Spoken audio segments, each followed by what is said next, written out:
Good morning बच्चों, how are you. स्वागत है आपका साइंस गुरुकुल नारायणपुर की इस ऑनलाइन क्लास में। और आज की क्लास में हम बात करेंगे मृदा कोलाइड्स के प्रकार की। पिछले लेक्चर में हमने मृदा कोलाइड्स के बारे में डिस्कस किया था, ठीक है। तो आज हम क्या देखेंगे, मृदा कोलाइड्स के प्रकार।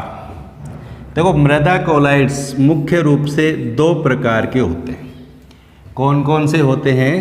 एक तो होते हैं अकार्बनिक मृदा कोलाइड्स,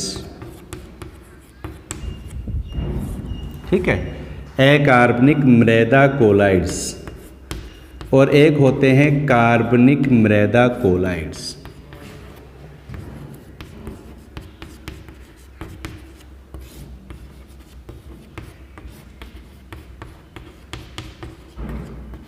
ठीक।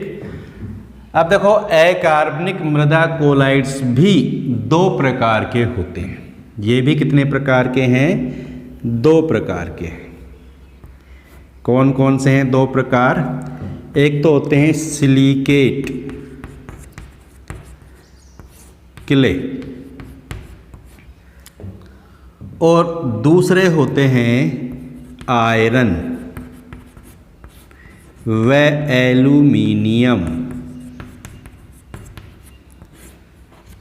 हाइड्रोक्साइड, ठीक है। अब सिलिकेट क्ले भी तीन प्रकार की होती हैं। ये भी कितने प्रकार के हैं? तीन प्रकार के सिलिकेट क्ले भी। कौन कौन से हैं? एक तो होते हैं केओलिनाइट समूह, एक होते हैं मोरिलोनाइट समूह, मोरिलोनाइट समूह, और एक होते हैं इलाइट समूह या हाइड्रस माइका, ठीक है, इलाइट या हाइड्रस माइका। तीन प्रकार के हो गए। कौन से? सिलिकेट क्ले, ठीक है। अब बात करें हम कार्बनिक मृदा कोलाइड्स की। तो कार्बनिक मृदा कोलाइड्स कौन है? ह्यूमस। कौन है? ह्यूमस जो होते हैं ना, वो कार्बनिक मृदा कोलाइड होते हैं। ये ध्यान रखेंगे, ठीक है। तो आज के लेक्चर में हम इन सब की बात करेंगे, अकार्बनिक मृदा कोलाइड्स की बात करेंगे, ठीक है। इसको नोट करेंगे आप अपनी नोटबुक में। अब हम पहले बात करेंगे अकार्बनिक मृदा कोलाइड्स की। हमने कहा अकार्बनिक मृदा कोलाइड्स दो प्रकार के होते हैं। कौन कौन से? सिलिकेट क्ले और आयरन व एल्यूमिनियम हाइड्रोक्साइड। अब ये जो अकार्बनिक मृदा कोलाइड्स होते हैं ना, इनको खनिज कोलाइड्स भी कहा जाता है। दूसरा नाम क्या है इनका? खनिज कोलाइड। क्यों? क्योंकि इनमें खनिज पाया जाता है। तो ये ध्यान रखेंगे, इन्हें खनिज कोलाइड भी कहा जाता है, ठीक है। और इनमें प्रमुख रूप से पाई जाती है कौन? मृत्तिका, ठीक। अब अकार्बनिक मृदा कोलाइड्स हमने देखे, अभी कितने प्रकार के देखे हमने? दो के। कौन कौन से दो प्रकार हैं? एक तो सिलिकेट क्ले और दूसरा कौन देखा था हमने? आयरन व एल्यूमिनियम हाइड्रोक्साइड, ठीक है। लिखा है ना अभी हमने इसको।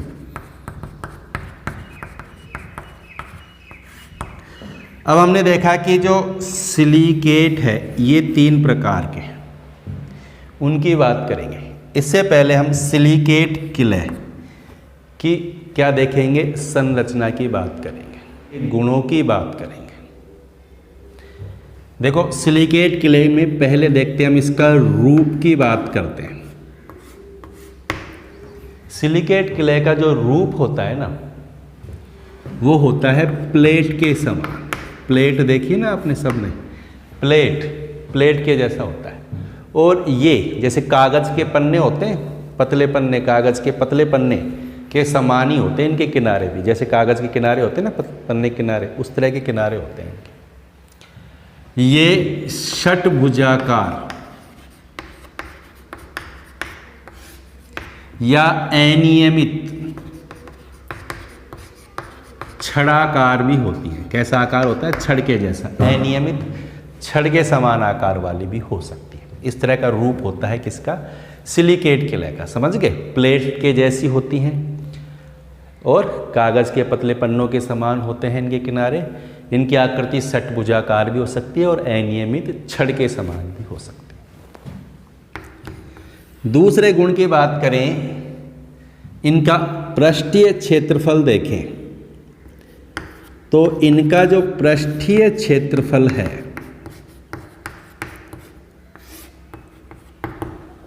वह बहुत ज़्यादा होता है, बहुत अधिक होता है इनका पृष्ठीय क्षेत्रफल। क्यों होता है? क्योंकि इनका कणों का आकार बहुत ही छोटा, आकार जितना छोटा होता है ना, पृष्ठीय क्षेत्रफल उतना ही ज़्यादा होता है। पता नहीं सबको? ये ध्यान रखेंगे, आकार छोटा होता जाएगा, पृष्ठीय क्षेत्रफल बढ़ता जाएगा। ठीक, तो इनका पृष्ठीय क्षेत्रफल ज़्यादा है क्योंकि कणों का आकार छोटा है। आवेश कौन सा होता है मृदा कोलाइड में? ये तो सबको पता है, पढ़ा है पिछले लेक्चर में हमने। मृदा कोलाइड्स पर कौन सा आवेश होता है? ऋणावेश। तो यहाँ पर भी कौन सा आवेश होता है? ऋणावेश होता है। ठीक, और इनमें पाई जाती है धनायन को अधिशोषित करने की क्षमता। धनायन अधिशोषण क्षमता।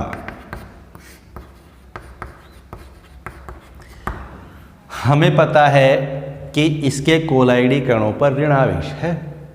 अब ऋणावेश होने के कारण ये क्या करते हैं? धनायन को अपनी सतह पर अधिशोषित कर लेते हैं। जैसे मान लीजिए ये कोई मृदा कोलाइड है और इस पर कौन सा आवेश है? ऋणावेश है। तो ये क्या करते हैं? धनायन को अपनी सतह पर क्या करेंगे? अधिशोषित करेंगे। धनायन को अधिशोषित करते हैं अपनी सतह पर, और इसका कारण क्या है? ऋणावेश का पाया जाना। क्योंकि हमें पता है कि धनावेश और ऋणावेश के बीच में होता है आकर्षण, और ये धनायनों की परत बन जाती है इसमें। ये जो धनायन की परत बनती है ना, ये अस्थिर होती है, अस्थायी परत होती है। ये हट सकती है, ये हट जाती है। ठीक है, ये परत पे जो धनायन है ना वो हट जाते हैं और इसकी जगह दूसरे धनायन भी आ सकते हैं। इसको बोलते हैं धनायन विनिमय। क्या बोलेंगे इसको हम? धनायन का विनिमय होना। विनिमय का मतलब समझ गए? एक धनायन की जगह दूसरा धनायन आ जाता है तो उसको बोलते हैं धनायन विनिमय। यहाँ जो धनायन है ना उसकी जगह दूसरा धनायन आ जाएगा। मान लीजिए यहाँ पर एग्जाम्पल मान के चलते हैं अपन, Na+ का इसने अधिशोषण किया हुआ है, तो ये क्या करेगा? जैसे विलयन में K+ आ गए तो Na+ हट जाएंगे और उसकी जगह कौन से आ जाएंगे? K+ आ जाएंगे। तो इसकी सतह पर धनायनों की अस्थिर परत होने के कारण ये धनायन क्या हो जाते हैं? हट जाते हैं और इनकी जगह दूसरे धनायन आ जाते हैं। इसको बोलते हैं हम क्या? धनायन विनिमय। समझ गए? तो ये गुण पाए जाते हैं किसमें? सिलिकेट क्ले में। के प्रकार देखेंगे हम। ये प्रकार किसके आधार पर हैं? खनिजन के आधार पर। इनमें कौन सा खनिज पाया जाता है और इनका रासायनिक संगठन किस प्रकार का है। ठीक है, इसके आधार पर कितने प्रकार के होते हैं सिलिकेट क्ले, उनकी बात करेंगे। इसको आप नोट करेंगे। रासायनिक संगठन और खनिजन के आधार पर सिलिकेट क्ले के प्रकार। खनिजन व रासायनिक संगठन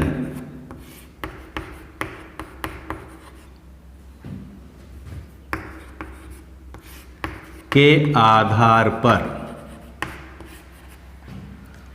सिलिकेट क्ले के प्रकार।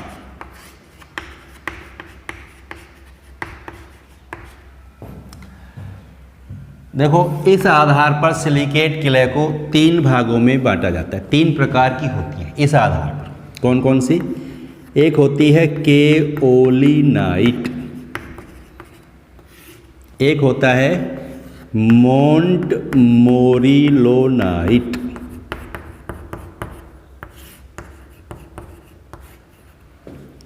और एक होता है इलाइट, जिसको हाइड्रस माइका भी कहते हैं। तो 3 तरह के होते हैं सिलिकेट क्ले। किसके आधार पर देखे हमने? ये खनिजन के आधार पर और इनके रासायनिक संगठन के आधार पर। अब सबसे पहले हम बात करेंगे किसकी? केओलिनाइट की। किसकी बात करेंगे सबसे पहले हम? केओलिनाइट। ठीक है, केओलिनाइट समूह। देखो बिल्कुल सरल है, ध्यान से देखेंगे समझ में आ जाएगा। केओलिनाइट, इसका नाम केओलिनाइट क्यों रखा गया? क्योंकि इसमें कौन सा खनिज पाया जाता है? केओलिनाइट खनिज पाया जाता है। खनिज का नाम है केओलिनाइट, इसलिए इसका नाम रख दिया केओलिनाइट। ठीक है, ये ध्यान रखेंगे। और इसकी संरचना क्रिस्टल इकाइयों के रूप में होती है। कैसी इकाइयाँ पाई जाती हैं इसमें? क्रिस्टल इकाइयाँ पाई जाती हैं। और इसकी क्रिस्टल इकाइयों में एक तो होती है SiO2 की परत, सिलिका की परत, और एक होती है एल्यूमिना परत। ठीक है, देखो इसकी संरचना देखें हम। एक तो है इसमें सिलिका परत, ये तो है सिलिका परत,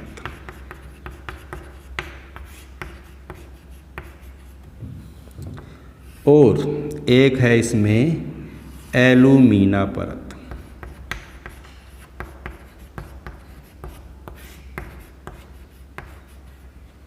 ठीक है, सिलिका परत और एल्यूमिना परत होती है। और ये सिलिका और एल्यूमिना परत जो है ना, ये ऑक्सीजन के द्वारा व हाइड्रोक्सी समूह के द्वारा जुड़ी हुई रहती है। यहाँ पर क्या पाया जाता है? ऑक्सीजन या हाइड्रोक्सी समूह के द्वारा इनमें बंध बना होता है, ये जुड़ी रहती है इसके द्वारा। ठीक है, दूसरी सिलिका पर दूसरी क्रिस्टल इकाई ये हो गई, एक क्रिस्टल इकाई, ये दूसरी, इसमें भी उसी तरह सिलिका परत हो गई एक तो, और ये क्या है? एल्यूमिना परत।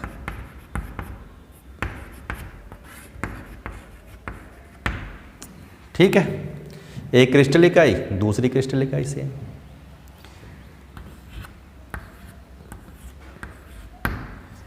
इस तरह की होती है कौन सी? केओलिनाइट समूह की पंक्ति संरचना।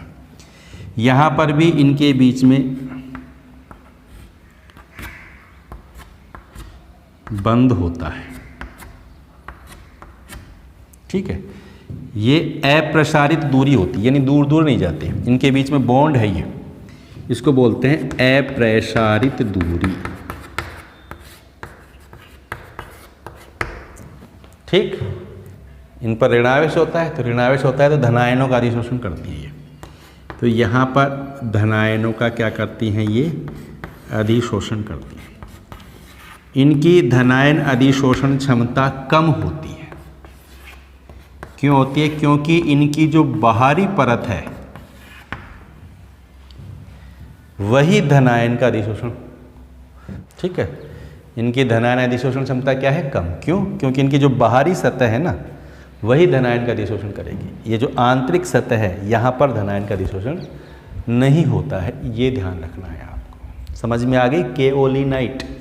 देखो दोबारा सुनेंगे, केओलिनाइट का नाम केओलिनाइट क्यों है? क्योंकि इसमें केओलिनाइट खनिज पाया जाता है। इसकी संरचना कैसी होती है? क्रिस्टल इकाइयों से बनती है ये। और क्रिस्टल जो इकाइयाँ होती हैं ना, उसमें 2 परत होती हैं, एक सिलिका परत, एक एल्यूमिना परत। इसको 1:1 संरचना कहते हैं, ये ध्यान रखेंगे। इस संरचना को कौन सी संरचना कहते हैं? 1:1 टाइप की संरचना कहते हैं। 1:1 क्यों कहा इसको हमने? क्योंकि इसमें एक सिलिका परत है, एक एल्यूमिना परत है, इसलिए इसको बोल दिया 1:1 टाइप संरचना। और सिलिका और एल्यूमिना परत के बीच में बंध बना होता है, किसके द्वारा? ऑक्सीजन के द्वारा या हाइड्रोक्सी समूह के द्वारा। ठीक है, और दोनों क्रिस्टल इकाइयाँ भी आपस में बंधित रहती हैं। ठीक, इसको बोलते हैं अप्रसारित दूरी। ठीक है, यहाँ इसकी जो बाहरी सतह है यहाँ पर होता है धनायनों का अधिशोषण, इसकी आंतरिक सतह पर धनायनों का अधिशोषण नहीं होता है, इसलिए इसकी धनायन अधिशोषण क्षमता कम होती है। ये क्या है, धनायन, यहाँ पर धनायनों का विनिमय हो सकता है, बताया ना मैंने, ये धनायन हट जाते हैं, इनकी जगह दूसरे धनायन आ सकते हैं, तो यहाँ धनायन विनिमय होता है, इधर भी और इधर भी। ये है क्या, केओलिनाइट समूह की पंक्ति संरचना। जैसे एग्जाम में क्वेश्चन आता है कि केओलिनाइट समूह की पंक्ति संरचना बनाइए, तो फिर हमें ये डायग्राम बनाना होगा, और इस डायग्राम से हम केओलिनाइट को आसानी से समझ सकते हैं। आ गया समझ में, कोई दिक्कत नहीं है? ठीक है, तो नोट करो इसको आप। ठीक है, दूसरा प्रकार क्या है, मोंट मोरिलोनाइट।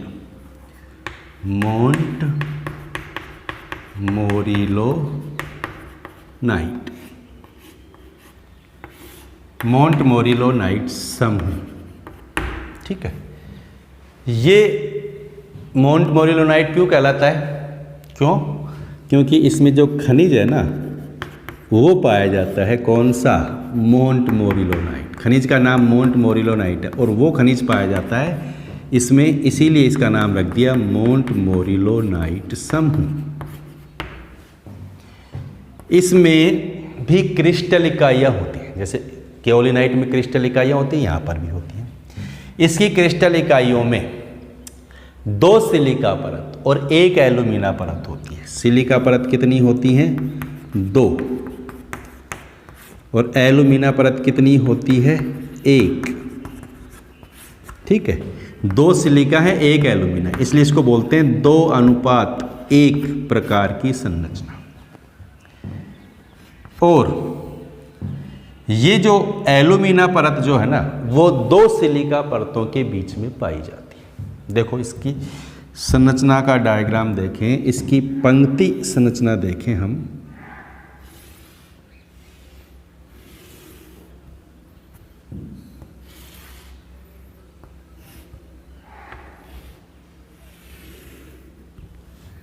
ये तो है सिलिका परत, ये भी है सिलिका परत, और ये है एल्यूमिना परत। ठीक है, और यहाँ इनके बीच में भी बंद होता है, किसके कारण? ऑक्सीजन के द्वारा। ये जो बॉन्ड है एल्यूमिना और सिलिका परतों के बीच में, वो किसके द्वारा होता है? ऑक्सीजन द्वारा बना होता है ये बंध। ऑक्सीजन के कारण ये आपस में बॉन्डेड रहती हैं, बंधी हुई रहती हैं। ठीक है, तो ये एक क्रिस्टल इकाई हो गई। दूसरी क्रिस्टल इकाई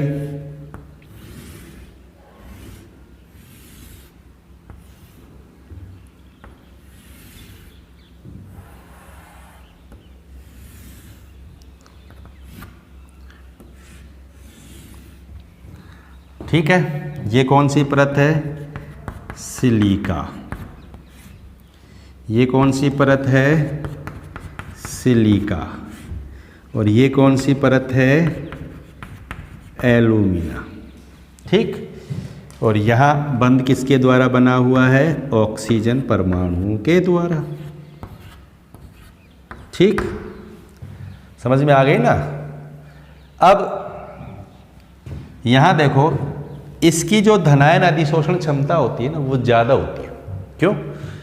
क्योंकि इसकी जो बाहरी सतह है यहाँ पर भी धनायनों का अधिशोषण होता है, और इसकी जो आंतरिक सतह है यहाँ पर भी धनायनों का क्या हो जाता है? अधिशोषण हो जाता है। यहाँ पर भी धनायन अधिशोषित होते हैं। ठीक है, इस तरह धनायन और यहाँ पर भी धनायनों का अधिशोषण हो जाता है, ये ध्यान रखेंगे। ठीक है, इसी तरह यहाँ पर भी धनायनों का इस प्रकार इधर भी हो सकता है धनायनों का अधिशोषण।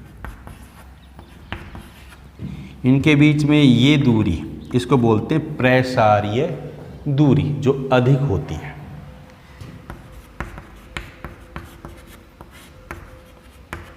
ठीक है, ये प्रसार्य दूरी है, ये अधिक होती तभी तो इनके बीच में धन आयनों का क्या होता है, अधिशोषण। समझ गए। और ये हैं धन आयन जिनका विनिमय हो सकता है। क्लियर। अब देखो, इसको देख करके हम मोंट मोरिलोनाइट को क्या कर सकते हैं, डिस्क्राइब कर सकते हैं, उसका वर्णन कर सकते हैं। जैसे एग्जाम में पूछा जाए कि मोंट मोरिलोनाइट क्या होता है, इसको समझाइए, तो हमें डायग्राम बनाना आना चाहिए। सिंपल बात है, इसमें कौन सा खनिज होता है, मोंट मोरिलोनाइट। ठीक, क्रिस्टल इकाइयों के रूप में होता है। इसकी क्रिस्टल इकाई में 2 सिलिका परत होती है, 1 एल्यूमिना परत होती है, इसलिए इसको कहते हैं 2:1 संरचना। 2 सिलिका इकाइयों के बीच में होती है कौन सी, एल्यूमिना परत, और इन परतों के बीच में ऑक्सीजन परमाणु के द्वारा बना होता है बंध। ठीक है, इनकी धनायन अधिशोषण क्षमता होती है ज़्यादा। क्यों? क्योंकि इसकी बाह्य सतह भी और इसकी आंतरिक सतह भी धनायन को अधिशोषित कर सकती है। ठीक है, इनकी प्रसारीय दूरी अधिक होती है। समझ में आ गया ना सबको। अब बताओ क्या दिक्कत है इसमें। नोट करो तो मोंट मोरिलोनाइट समूह की पंक्ति संरचना, इसको नोट करेंगे, ये चित्र बनाएंगे। डायग्राम अगर आपने बनाना सीख लिया तो ये तो आप आसानी से समझ जाएंगे इन चीज़ों को। नेक्स्ट टाइप क्या है, सिलिकेट क्ले का हाइड्रस माइका या इलाइट समूह। तीसरा प्रकार इलाइट या हाइड्रस माइका।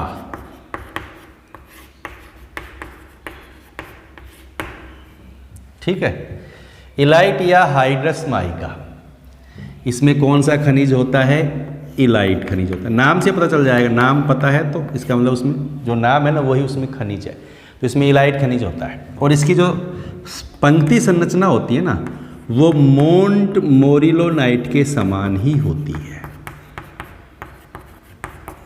मोंट मोरिलोनाइट की संरचना देखी थी हमने, ये मोंट मोरिलोनाइट की पंक्ति संरचना है। ठीक, और इलाइट की भी इसी प्रकार की होती है।